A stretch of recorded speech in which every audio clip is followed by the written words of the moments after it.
Namaste bankers, मैं Kanika Sharma SBI PO. I welcome you all to my channel. Hope you all are very good and doing great in your life. So first of all, congrats to all of them who have been selected for the SBI clerk mains.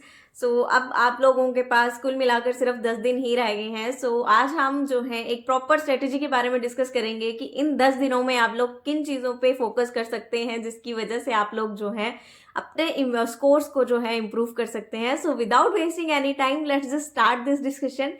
सो सबसे पहले जो आपको focus करने वाला area है वो है आपका जनरल अवेयरनेस का. सो मैक्सिमम टू मैक्सिमम आपको ट्राई करना है कि जितना आप रिवीजन कर सकते हो अपनी इस सेक्शन का वो करो. आपको मेनली जो है 3 to 4 मंथ्स का जो है जीए अच्छे से जो है प्रॉपरली आना चाहिए, टिप्स पे होना चाहिए.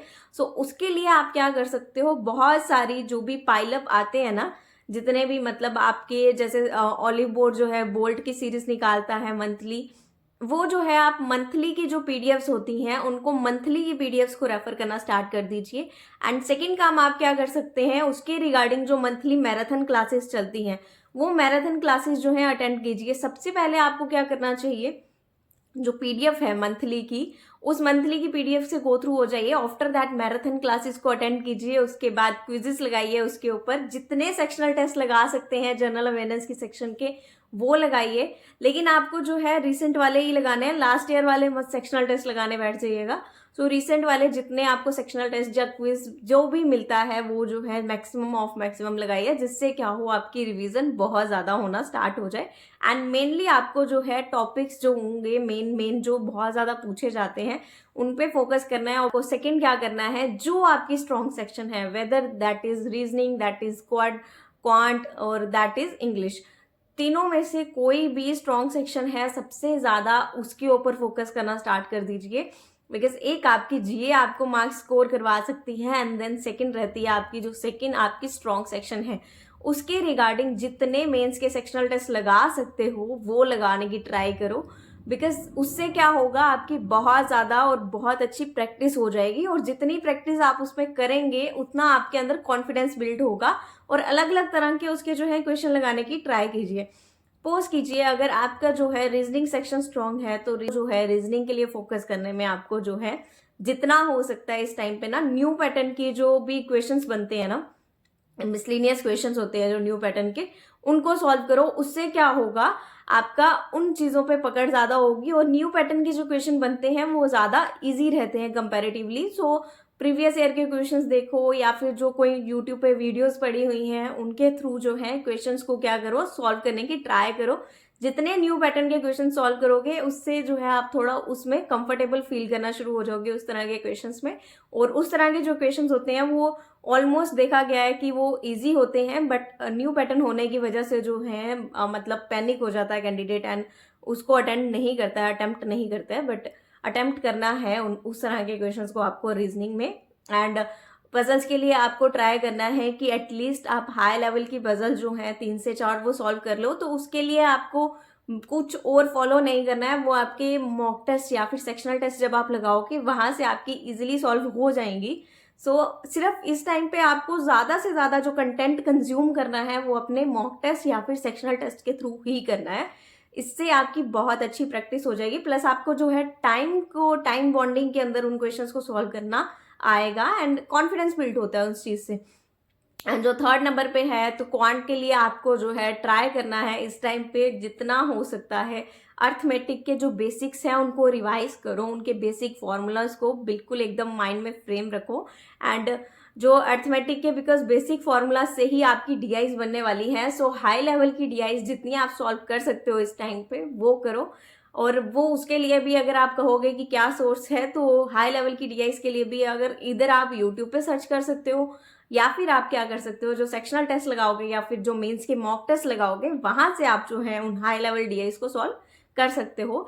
एंड थर्डली आपकी अगर हम इंग्लिश की बात करें तो जितना हो सकता है इस टाइम पे रीडिंग कॉम्प्रिहेंशन पे ध्यान दो.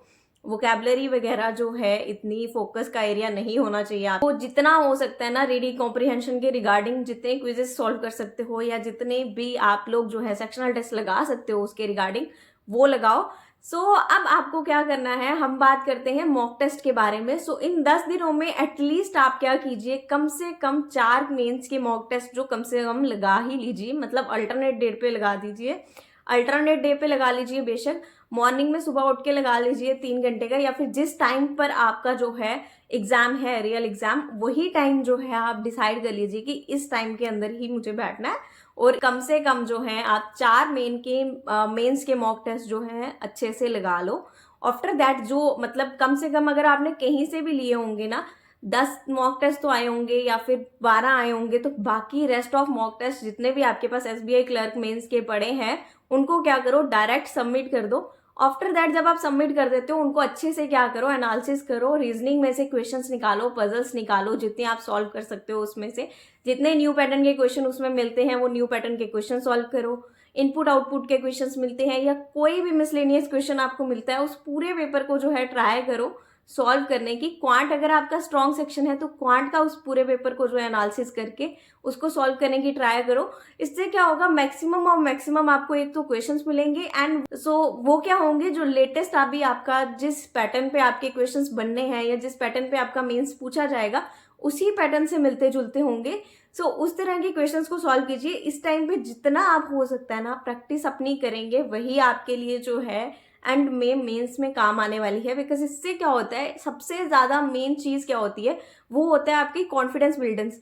जितना कॉन्फिडेंस आप अपने अंदर बिल्ड करेंगे, और वो कॉन्फिडेंस ऑब्वियस है कि आपकी प्रैक्टिस से ही आने वाला है। इन 10 दिनों में अगर आपने लग के प्रैक्टिस कर ली होगी ना, फॉर श्योर है कि आप जो हैं बहुत अच्छे से स्कोर करने वाले हैं। ये 7-8 दिनों में आप अल्टरनेट डे पे अगर एक एक मॉक लगाते जाएंगे, एंड लास्ट 2 डेज या 3 डेज, जब आप लास्ट 2 डेज में आपको क्या करना है, सिर्फ कुछ नहीं करना है, सिर्फ करंट अफेयर्स के ऊपर आपको फोकस करना है। जितना आप करंट अफेयर्स रिवाइज कर लेंगे उन 2 दिनों में, वो करिए। और जब लास्ट डे होगा, जिस दिन आपका एग्जाम है, उससे एक नाइट पहले जो है एकदम छोड़ दीजिए करंट अफेयर्स वगैरह को भी। उसके बाद सिर्फ आपको रिलैक्स करना है, लास्ट डे जाके फाइनल सिर्फ अपना एग्जाम देना है। इस तरह से आपको जो है अपनी पूरी स्ट्रेटेजी को लेकर के चलना है। मैं एक जीए के लिए पूरी अच्छे से स्ट्रेटेजी वीडियो लेकर के आऊंगी, मे बी नेक्स्ट मॉर्निंग या फिर कल इवनिंग तक जो है वो वीडियो मैं अपलोड कर दूंगी। जीए के रिगार्डिंग जो है प्रॉपर स्ट्रेटेजी मैं आप लोगों के लिए शेयर करूंगी।